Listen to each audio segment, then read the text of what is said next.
Hey everyone, सो आज हमारे साथ है पूर्वा श्रोतिया। पूर्वा ने स्कोर करे हैं क्लास 12th में 96.4%। अगर हम बात करते हैं सीयूटी की, तो सीयूटी में इनका स्कोर है 794 आउट ऑफ 800। तो जिन बच्चों को मार्किंग स्कीम का आइडिया नहीं है, 794 मार्क्स का मतलब होता है कि इनका सिर्फ और सिर्फ एक क्वेश्चन गलत गया है सीयूटी में। तो ये सीयूटी की भी टॉपर हैं, 12th की भी टॉपर हैं, तो आज आप सभी को बहुत मदद मिलने वाली है। सबसे पहले पूर्वा, थैंक यू सो मच आज हमें ज्वाइन करने के लिए। आप एक बार में मान गई और इतने थैंक सारे बच्चों की हेल्प करने के लिए आप रेडी हो गई हैं। Thank you so much. थोड़ा सा आप अपने बारे में बताइए, फिर मैं इस इंटरव्यू को चालू करता हूँ। Okay. Hello everyone. Hello again, Bhaiya. I am Purva Shrotriya. I am 18 years old, and I've done all my schooling from Haldwani Haldwani, that is in Uttarakhand. As you know, I've got a 96.4 in boards and 794 in CUET. Other than that, I'm really grateful and excited to be here. तो आज पूर्वा मैं आपसे basically 11 12 और CUT related question पूछने वाला हूँ। अभी CUT exam को थोड़ा टाइम है, इसलिए मैं ज्यादा क्वेश्चन आपसे 11 12 के पूछूंगा। आपके स्कूल लाइफ के, आपके पर्सनल लाइफ रिलेटेड थोड़े क्वेश्चन रहेंगे, और मुझे लगता है इससे बहुत सारे बच्चों को हेल्प मिलेगी, आगे वो कर पाएंगे अच्छे से अपना प्रिपरेशन। तो सबसे पहले तो मुझे आप अपने स्कूल लाइफ के बारे में बताइए। आप हमेशा से टॉपर थी, नहीं थी? 10th आपका कैसा गया? 12th में क्या हुआ, सब बताइए मुझे आप। सी भैया, most of my school life अगर मैं याद करती हूँ तो मेरे को ऐसा अपनी इमेज आती है कि मैं चिल कर रही थी, थोड़ी थोड़ी पढ़ाई ओकेजनली एंड चिल कर रही थी। तो टेंथ में भी I got 95.2, and that was only मैंने लास्ट के महीने में थोड़ा सा एफर्ट डाला था। तो I was grateful for that also. 11th however मैंने बहुत चीज़ों में पार्टिसिपेट करा and made many friends and all that. Even stood up for the election जो होता है कैबिनेट, तो that was really fun. And ऐसा होता है ना, बिकॉज 11th में आप आते हैं, देन हमारे दिमाग में ये चल रहा होता है कि यार नेक्स्ट ईयर तो we have to study a lot. तो 11th में जितना हो पाता है चिल एंड मस्ती थोड़ी। 12th हाउएवर, 12th में आप थोड़ी वो करते हो कि आप थोड़ा फ्रेंड है, एंड टीचर्स की तरफ से भी होता है कि यार you have to score and ऐसा ऐसा। हम्म। तो उस टाइम थोड़ी थोड़ी हाँ शुरू में पढ़ाई होती है, एंड दिमाग में ना ज्यादातर आप ये सोचते ही नहीं हो कि यार वी हैव टू पार्टिसिपेट कुछ और चीजों में, कुछ डिबेट आ गई। तो even I did that also. I was the head girl of BLM academy for this same session, and जो भी अपॉर्चुनिटी नॉक कर रही है ना उसको मैंने पार्टिसिपेट करा, बी इट स्टेज स्पीकिंग हो गया, anchoring, whatever. So that was also fun. Also मेरे ना टीचर्स भैया, आई गॉट ग्रेट टीचर्स। तो अगर मैं सिर्फ थोड़ा क्लास में सुन भी लेती थी ना तो that was enough for me. बाद में रिवीजन में आप अच्छा खासा कर लेते हो कवर अप। सो थोड़ी थोड़ी पढ़ाई 12th में ज्यादा, ओकेजनली चिल करो, तो you can do it as well. It's great because last year होता है ना, आप ऐसे सही मजे तो बात। करोगे थोड़े से। सो दैट वाज माय स्टोरी भैया। तो पूर्वा, मतलब आपने स्कूल लाइफ को बहुत एंजॉय करा है, और लेकिन जब जरूरत थी सीरियस होने की, उस समय आप सीरियस भी हुई हैं। अभी आपने एक चीज बोली कि आप ग्रेटफुल हैं कि आपके टीचर्स बहुत अच्छे थे। बट हम सभी को मालूम है कि इंडिया में हर जगह ये सेम चीज हमें देखने को नहीं मिलती है। बहुत सारे बच्चे परेशान हैं, उनके स्कूल में अच्छे से नहीं पढ़ाया जाता है। तो उन्हें आप कुछ टिप देना चाहेंगे? आप भी सेल्फ स्टडी करती होंगी, कि अगर स्कूल में उन्हें चीजें समझ में नहीं आ रही तो फिर उन्हें क्या करना चाहिए? सी स्कूल तो आपको जाना ही रहेगा बिकॉज अटेंडेंस इशू भी होता है। तो आप वहां पे सुनने की कोशिश करो, क्वेश्चन पूछो, नहीं समझ आ रहा है तो राइट। फिर घर आके क्या कर रहे हो आपकी सेम, आपने जितने भी, फॉर एग्जांपल आज मैंने 2 टॉपिक करे, सर ने 2 टॉपिक करवाए, तो आप गूगल में देख लो भैया, आपका चैनल इज सो गुड है ना, explanation videos and line by line NCERT, you can refer to that. और जस्ट आप एक ना रीडिंग भी लगा लोगे घर में बैठ के, जैसे 2 टॉपिक मैंने सिर्फ रीड कर लिए तो वो थोड़ा समझ आ जाता है। तो that is enough for one day, क्योंकि आपका कल तो एग्जाम नहीं है जो आपको बिल्कुल फैक्ट्स भी लर्न करने हैं ऑल, तो बस थोड़ा अंडरस्टैंडिंग रहनी चाहिए। तो I think that will be enough for that. इतना मुश्किल भी नहीं है। और आपने ये चीज बहुत सही बोली, क्वेश्चन पूछो। बहुत सारे बच्चे गलती ये करते हैं, टीचर्स अच्छे नहीं है तो क्वेश्चन ही नहीं पूछते, ध्यान ही नहीं देते हैं। आप बार बार क्वेश्चन पूछो। जो वहां पर टीचर्स है, भले ही वो आपको सही ना लग रहे हो, बट वो सिलेक्ट हुए हैं तो नॉलेज तो है उनके पास। तो आप क्वेश्चन पूछ पूछ के टीचर को परेशान कर दो, अपने आप आपको समझ में आने लगेंगी चीजें, जरूरी है। और पूर्वा, एक इंटरेस्टिंग क्वेश्चन मेरा आपसे ये है कि आपकी क्लास में बहुत सारे बच्चे ऐसे होंगे जो आपको लगता होगा कि आपकी तरह टॉपर बनेंगे, सीयूटी में अच्छा स्कोर करेंगे, बट सब तो नहीं कर पाए। तो क्या रीजन लगता है आपको, कि मतलब आपने क्या डिफरेंट करा, या उन्होंने क्या गलतियां कर दी जिसके कारण वो पीछे रह गए और आप आगे बढ़ गई? जो मेरी बिगेस्ट टिप भी मैं देने के लिए सोच के आई थी कि इट इज नॉट अबाउट कि आप कौन से 40 क्वेश्चन अटेम्प्ट कर रहे हो, इट इज अबाउट आप कौन से 10 छोड़ रहे हैं। बिकॉज मोस्टली क्या होता है, आपने ना बोर्ड्स के लिए सही से पढ़ा होगा, आई एम प्रिटी श्योर कि सब प्रिटी वेल प्रिपरेशन करके रखते हैं फॉर बोर्ड्स एटलीस्ट। तो अब सीयूईटी ना थोड़ा रिलेटिवली इजी पड़ता है, तो you just have to make a judicious choice कि यार मैं ये 10 क्वेश्चन नहीं कर रहा हूँ बिकॉज मुझे इसमें थोड़ा सा भी डाउट है। तो आई थिंक मेरे लिए वो ज्यादा सही रहा कि मैंने क्वेश्चंस की वो ज्यादा सही करी। So that will be my tip for you as well. And बाकी फॉर मी, मेरा क्या था ना, क्लास में there were only 12 students in humanities, but जी। It was such a good competitive spirit in that class. Even my मेरी best friend is my biggest competitor, like a healthy rivalry. Hmm. So that was really great. तो दिमाग में वो चलता था कि यार you have to do good, you have to do good. अगर एक periodic test भी हो for 20 marks, then also हमारे में बहुत spirit रहती थी। And गलत हो गया या you scored more than that, तो थोड़ा वो मस्ती मजाक भी चलता था कि यार I scored more than you and all that. So that was a good motivator for me. और पूर्वा, मैंने एक और चीज इतने सारे इंटरव्यूज ले लिया, मैंने नोटिस करी है कि जितने भी टॉपर्स रहते हैं वो थोड़ा सेल्फ अवेयर रहते हैं। मतलब जैसे आप उनसे बात करो तो उन्हें पता रहता है कि मैं क्या गलतियां कर रहा हूँ या कर रही हूँ, और उस पर वो वर्क करते हैं। एग्जाम्पल के लिए, आप किसी बच्चे से बोलो कि यार सब इतनी जल्दी पढ़ रहे हैं, आप तो आंसर राइटिंग कर रहे हो, तो वो बोलेंगे यार मैं पढ़ तो लूंगा बट मेरी आंसर राइटिंग सही नहीं है। मतलब उन्हें बहुत अच्छे से मालूम रहता है कि क्या ऐसी चीजें हैं जो उन्हें आगे जाके मतलब थोड़े से मार्क्स गिरवा सकती हैं उनके। तो आपके साथ भी ये था, आप अवेयर थे ऑल टाइम कि क्या सही जा रहा है क्या गलत जा रहा है, या फिर आप सब चीज फ्यूचर के लिए छोड़ देते थे कि बाद में देखेंगे जो होगा?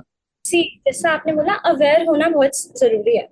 तो मेरा क्या था, स्पेसिफिकली फॉर बोर्ड्स बता रही हूँ मैं, कि आई न्यू कि मेरी आंसर राइटिंग वाज गुड, तो मेरे को बस अपने कंटेंट पे वर्क करना था। राइट, तो मैं वही करती थी कि आंसर तो मैं कुछ भी, आपके मन में अगर 3 भी पॉइंट आ रहे हो ना, तो आप आराम से उसको 5 मार्क का बना सकते हो अगर आपकी आंसर राइटिंग अच्छी है। और बाकी आंसर राइटिंग आपने मेंशन करा है, तो I took your course as well अच्छा। इन 12th जी। बिफोर बोर्ड, सो दैट कैसा वाज लगा आपको great course? Sir. And specially बहुत बढ़िया एक्चुअली। जैसे हम सोचते हैं ना, आप मतलब मानोगे नहीं, बट आई डिडंट नो कि यार 3 नंबर का क्वेश्चन है तो मैं कितने पॉइंट लिखूं। इतना बेसिक जी। दिमाग चलता था कि 3 या 4 लिखने होते हैं।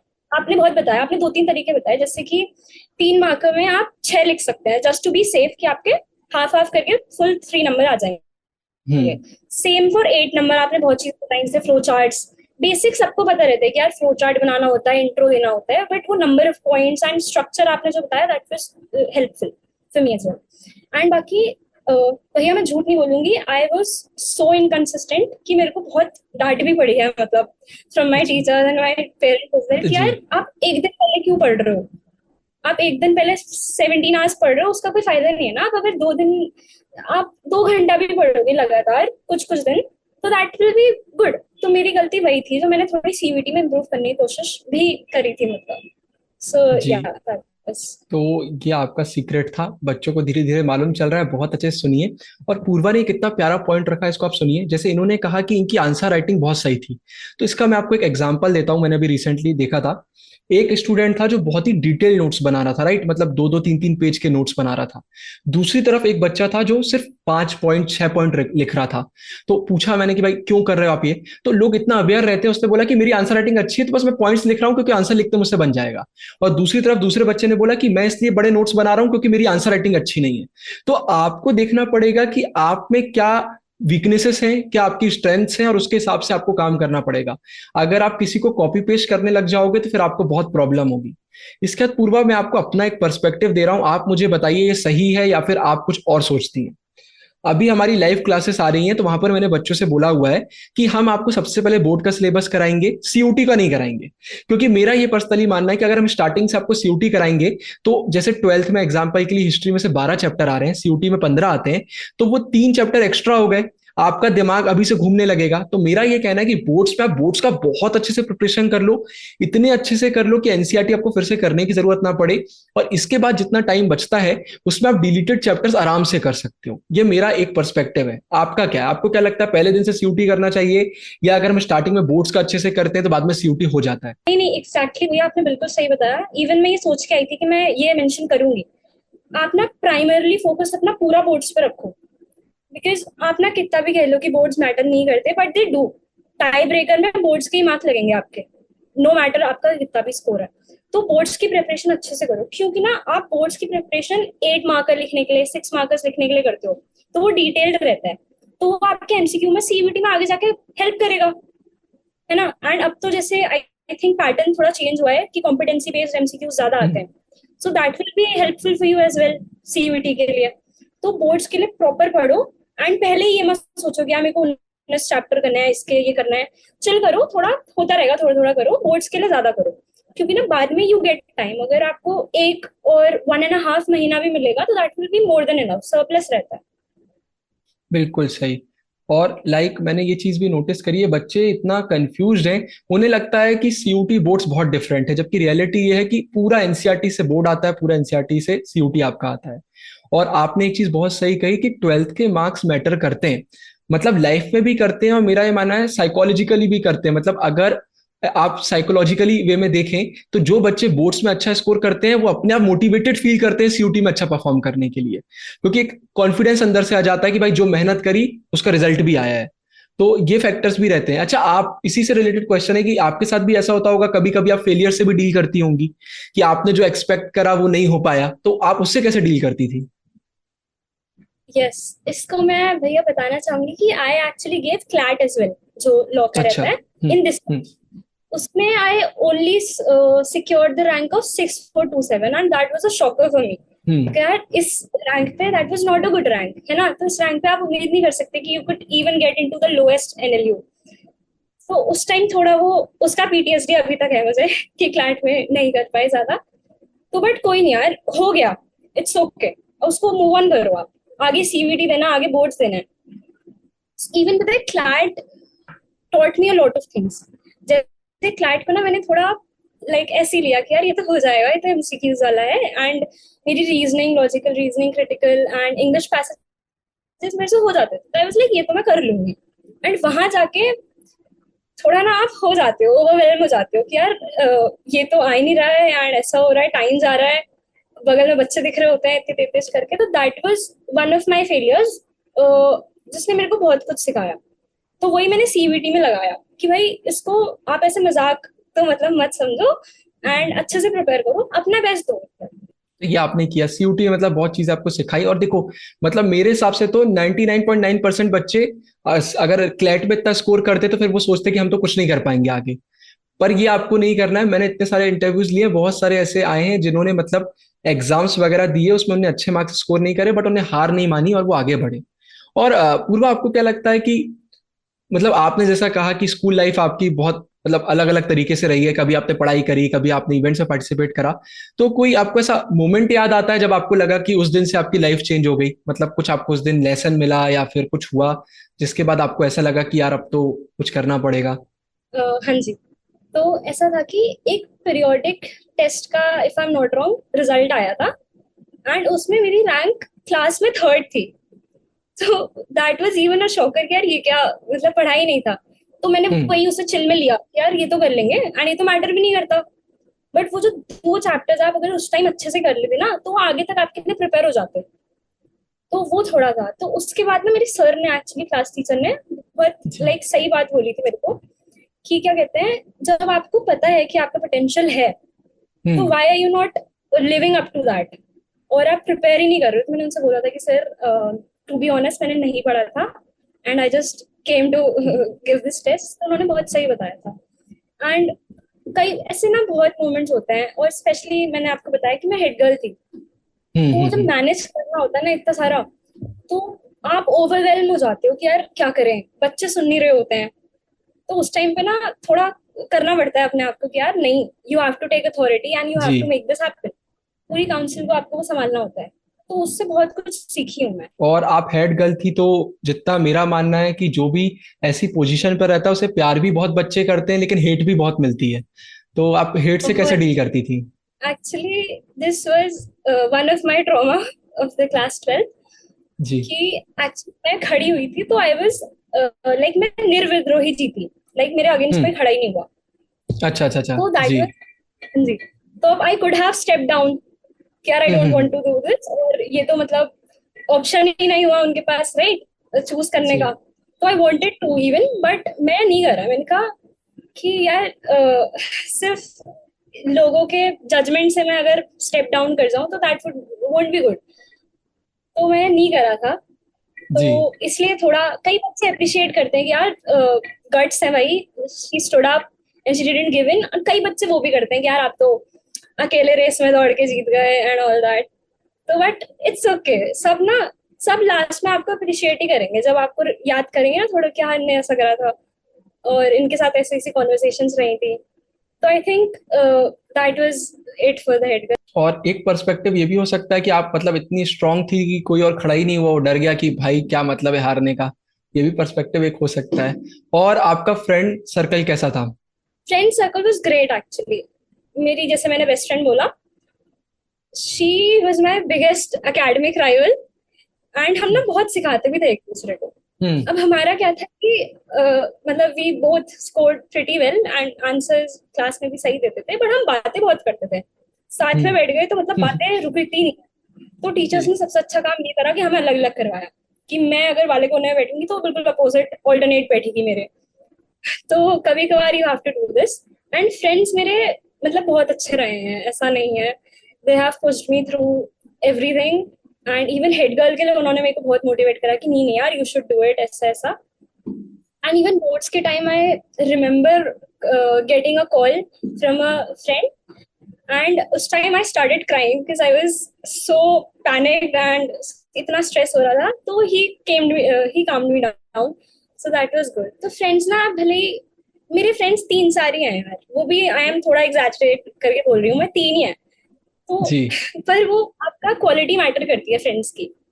पूरे आप देखो ना, आपको 2 साल उनके साथ ही बिताने, 11th 12th। तो जी जस्ट चूज योर सर्कल। मेरा ये पर्सनली मानना है, मैं बच्चों से बहुत बार बोलता हूँ कि फ्रेंड्स का एक बहुत बड़ा रोल होता है लाइफ में। वो आपको एक ऐसा पर्सपेक्टिव देते हैं दुनिया का जो शायद आपके पास पहले नहीं था, और वो आपको आपकी भी रियलिटी बताते हैं, वो रिफ्लेक्ट करवाते हैं आपकी चीजें कि भाई आप ये गलत कर रहे हो, ये सही कर रहे हो। कुछ बच्चे ये बोलते हैं कि अरे कोई अंतर नहीं आता है, स्कूल में तो एंजॉय कर रहे हैं, तो स्कूल में अगर ऐसे दोस्त बन जाते हैं जो हमें मतलब बुरी आदतों की तरफ ले जा रहे हैं या फिर टाइम पास करवा रहे हैं तो सब सही है। बट मेरा ये मानना है कि दोस्त आपकी लाइफ को शेप करते हैं। वो आपको बहुत चीजें बताते हैं। तो आपका भी यही मानना है कि मतलब सही दोस्त होना बहुत जरूरी है, भले ही फिर वो एक या दो क्यों ना हो? हाँ जी, हाँ जी, क्वालिटी ऑलवेज ओवर क्वांटिटी, मेरा तो यही मोटो है। एंड आप देखो ना, अगर आपकी बेस्ट फ्रेंड आपको कुछ गलत काम नहीं करने देगी, वो आपको पहले ही डांट देगी कि पूर्वा ये नहीं करना है, ऐसे मत करो। तो आप उसी टाइम रुक जाते हो। तो मेरे ख्याल से फ्रेंड्स ना एक अकाउंटेबिलिटी पार्टनर टाइप के होते हैं आपके।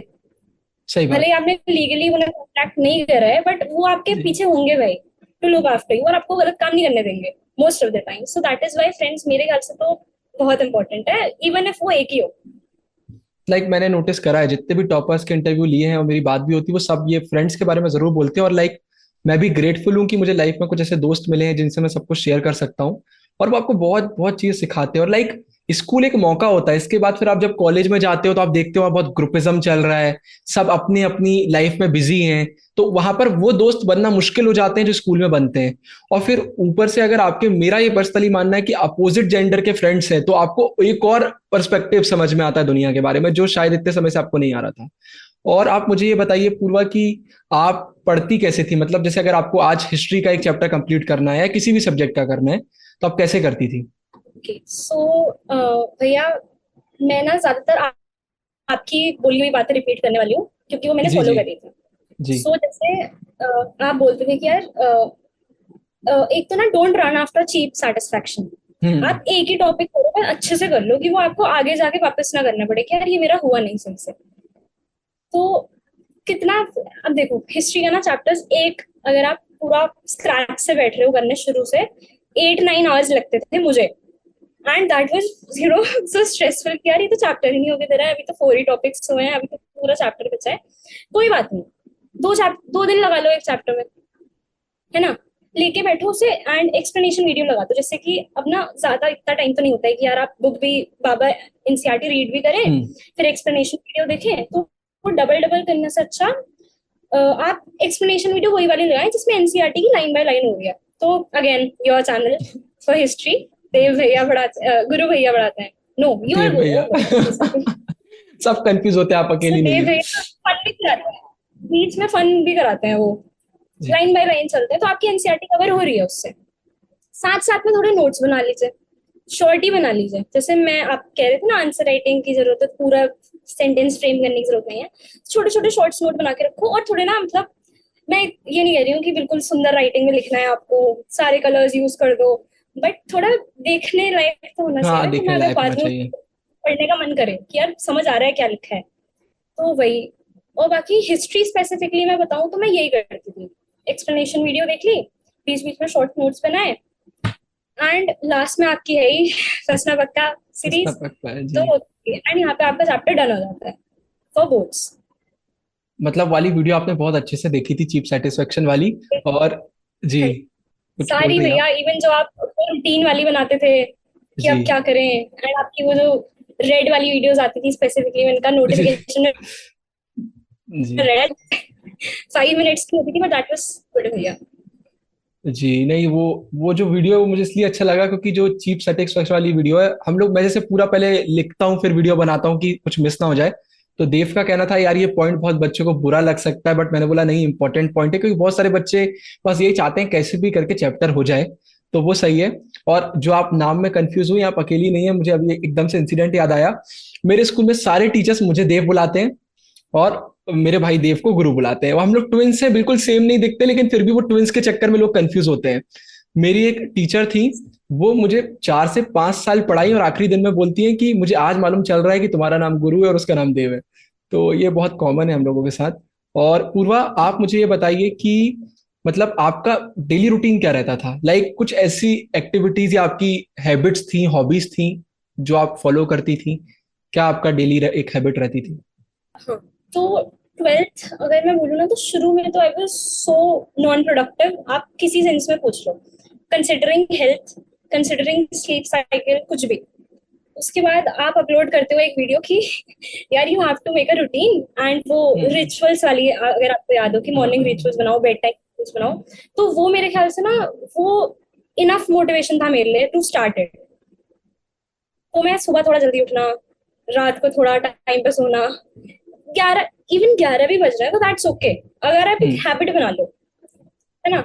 सुबह उठ के then I tried to do yoga, because वही है ना, इनकंसिस्टेंसी, अपने हाँ। दिमाग में बहुत कुछ चल रहा हो, बट योगा एंड सुबह टाइम पे उठना, एंड देन थोड़ा फ्रेश होके थोड़ी हल्की सी मंदिर में पूजा, पूजा आप नहीं भी करते तो हाथ जोड़ के आ जाओ, जस्ट बिकॉज एक वो बन जाएगा आपका रूटीन।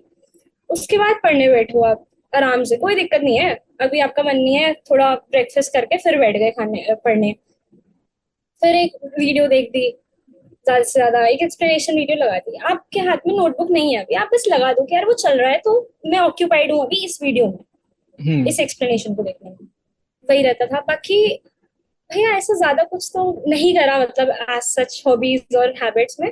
स्कूल में there was lot of things to do, जैसे भले ही एक हफ्ते में एक ही बार स्पोर्ट्स पीरियड मिलता था, तो उससे पहले वाला दिन तो उसमें ही रहता था कि यार we have to play this tomorrow, या ये खेलेंगे, ऐसा ऐसा। तो बस कुछ नहीं, थोड़ा थोड़ा ओकेजनली बीच में दिन में पढ़ लिया, दोपहर में नैप ले लिया अगर चाहो तो आप, एंड रात को वापस टाइम पे सो गए। और हाँ, एक और चीज मुझे बहुत अच्छी लगती थी कि I like to listen to music a lot. Hmm. तो अब मैं एक जगह बैठ के सुन रही हूँ and I am wasting half an hour और वट एवर, मैं टेरेस पे जाके बस वॉक करते करते सुन लेती थी, तो मेरी वॉक भी हो जा रही है एंड वो एंटरटेनमेंट भी हो जा रहा है म्यूजिक करके। आपने अभी कहा कि आपकी हैबिट्स, हॉबी ज्यादा नहीं थी, बट आपके अंदर एक ऐसी स्किल है जो मतलब बहुत कम लोगों में रहती है। आपके आंसर समझ में आ रहा है कि आप चेंज होती हैं जल्दी। लाइक आपने वीडियो देखी, आपको ऐसा लगा कि ये चीज सही है, आपने उसको अपनी लाइफ में इंट्रोड्यूस करा लिया। ये एक बहुत इंपॉर्टेंट स्किल है, बहुत सारे बच्चे चीज नहीं करते हैं।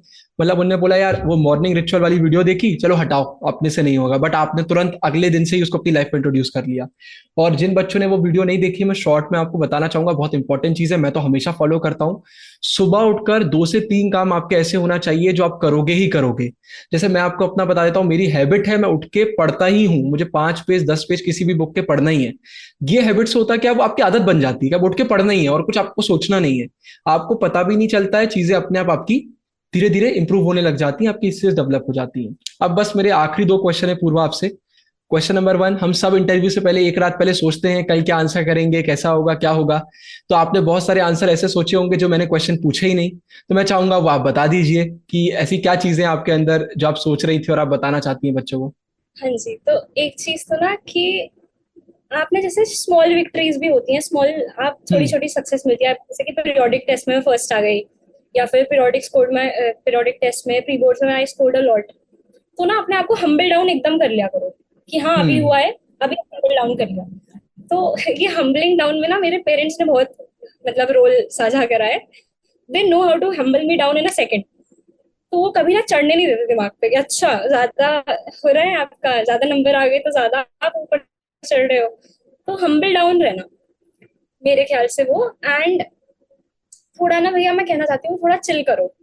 Chill hmm. करके भी हो बहुत जाता है, important. You don't have to take unnecessary stress. तो बस थोड़ा चिल करो, थोड़ा थोड़ा करो। CUET is relatively easy, and just boards में करो अपना सही से, लेवल गुड प्रिपेयर करो यार। आपसे कोई नहीं कह रहा है कि आप 100% लाओ सीबीएसई बोर्ड्स में, बट आपका ऐसा 90-95 भी आएगा ना, डिसेंट रहेगा, क्योंकि आपको पता है कि मैंने प्रेप अच्छी करी है। तो वो सीयूईटी में आगे जाके काम आएगा। और सीयूईटी की स्ट्रेस लेने की बिल्कुल जरूरत नहीं है यार, हो जाता है, मैंने कर लिया, आप भी कर लोगे। चिल करो एंड हो जाएगा। बिल्कुल चिल रहकर काम करना है। अब ऐसा नहीं है कि सोशल मीडिया पे हम देखते रहते हैं लोग पढ़े जा रहे हैं, कोई अपनी पूरी लाइफ आपको नहीं बताता है। आराम से करो, सब कुछ हो जाता है। और हम्बलिंग डाउन का पॉइंट बहुत अच्छा है। इस पे कोट भी मैंने पढ़ा था कि आप कितने भी लंबे क्यों ना हो जाओ, आप आसमान नहीं छू सकते, लेकिन जमीन को छीना बहुत आसान होता है। तो जमीन से जुड़े रहो और धीरे धीरे आगे बढ़ते रहो। पूर्वा, आखिरी अगर आप बच्चों को कोई मैसेज देना चाहती हैं, थोड़ा सा और मोटिवेट कर दीजिए, और बस फिर एंड करते हैं। देखो, अगर आपने ना पहले तो सेट कर लो कि भाई मेरे को दिल्ली आना है, मेरे को नॉर्थ कैंपस आना है, तो वो सेट कर लो दिमाग में, and then work for it. आप ना कुछ भी थोड़ा सा नॉन प्रोडक्टिव करने बैठो ना, आपके दिमाग में वो चलेगा कि यार am I sacrificing this dream. अगर मैं अभी यहाँ पे 2 घंटा बर्बाद कर रहा हूँ तो क्या उसका आउटकम क्या जाएगा। ठीक है। एंड दूसरा, मैं वही कह रही हूँ, I am repeating it again and again, boards के लिए प्राइमरली प्रिपेयर करो। आप वो डिटेल में करोगे, आपके एमसीक्यूज ऐसे ही जाएंगे, वो सीयूईटी मक्खन जाएगा अगर आप, if you have prepared for boards. And बहुत टाइम है अभी, आई थिंक अभी शुरू ही तो हुआ है एकेडमिक ईयर अभी। ट्वेल्थ जी। का, तो बहुत टाइम है, आराम से करिए। एंड हाँ, व्हाट आई वांट टू से, जब आप सीयूईटी के प्रिपेयर करोगे and when you apply for certain subject, तो ना जुडिशियस रखना वो चॉइस अपनी। जैसे मैंने क्या करा था, मैंने पूरे साल ज्योग्राफी पढ़ी नहीं बोर्ड्स में, तो मेरे बोर्ड्स में भी कम ही आए थे ज्योग्राफी में। बट तो मेरे को वो पता था कि यार मैं अभी 1 महीने में तो कवर नहीं कर पाऊंगी हम्म। ज्योग्राफी, वो भी इतना फैक्ट्स इतने सारे, वो भी एमसीक्यू में आपका डिसएडवांटेज पड़ेगा क्योंकि आपने डिटेल नहीं पढ़ रखा है। तो मैंने ज्योग्राफी भरा ही नहीं हम्म। For CUET. तो मैं ये कह रही हूँ। और बाकी आप देखो, बोर्ड्स के लिए करोगे तो फिल ऑल योर सब्जेक्ट्स। अगर आप सारे नहीं भी कर पा रहे हो, तो अपना जो थर्ड, जैसे ज्यादातर for arts courses and saying DU के लिए एक लैंग्वेज प्लस 3 डोमेन्स रहते हैं। तो हम्म। अब 2 डोमेन तो आपने मेन हिस्ट्री पॉलिटिकल साइंस और वट एवर यू हैव, तो थर्ड वाला डोमेन ना वाइजली चुनना। क्योंकि हम्म। मैं बता रही हूँ, मैंने थर्ड डोमेन मेरा फिजिकल एजुकेशन था, मेरे बाकी सब में फुल है, फिजिकल एजुकेशन में 1 नंबर कट गया। सो राइट, क्योंकि ना फिजिकल एजुकेशन में और ऐसे कई सारे ऑप्शनल जो सब्जेक्ट्स होते हैं उसमें यू डोंट नो कहाँ से आ जाएगा। 11th के भी क्वेश्चन थे, 12th के भी क्वेश्चन थे, एंड ज्यादा हमारे पास है नहीं। आप देखोगे चैनल्स भी ज्यादा नहीं है जो सीबीटी की प्रेप करा रहे हैं स्पेसिफिकली फॉर फिजिकल एजुकेशन। तो वही, थोड़ी जुडिशियस चॉइस रखना, थर्ड डोमेन अपना सही से भरना। ज्योग्राफी ज्योग्राफी से मेरे को थोड़ा ट्रॉमा है, इसलिए मैंने नहीं भरा था। I do not recommend you the same कि भाई आप भी मत भरो अगर आपसे कोई सब्जेक्ट नहीं आ रहा है, क्योंकि अभी आपके पास इतने सारे महीने हैं, आप कवर कर सकते हो। हाँ जी। और बाकी please, I am repeating it again, थोड़ा चिल करो एंड हो जाता है, रिलेटिवली इजी रहता है। और हाँ, ट्वेल्थ ना देखो लास्ट ईयर है आपका, तो जी। ना ये आपकी कोर मेमोरी सारी इस वाले ईयर से आनी चाहिए। भले ही वो अकेडमिकली हो, भले ही आपके फ्रेंड्स में बहुत मस्ती कर रही हो, वट एवर वट एवर, ये आपकी कोर मेमोरी में रहना चाहिए। एंड इसे एंजॉय करते करते बीच बीच में पढ़ाई भी करते रहो, ठीक ठीक अपनी, हो जाएगा। थैंक यू सो मच पूर्वा, सबको मोटिवेट करने के लिए। आई होप आज के इंटरव्यू से बहुत सारे बच्चों को बहुत कुछ सीखने को मिलेगा। थैंक यू वक्त निकालने के लिए और हमें इंटरव्यू देने के लिए। बहुत सारे बच्चों को मदद मिलेगी। फिर से थैंक यू। थैंक यू भैया, thank you, pleasure is mine.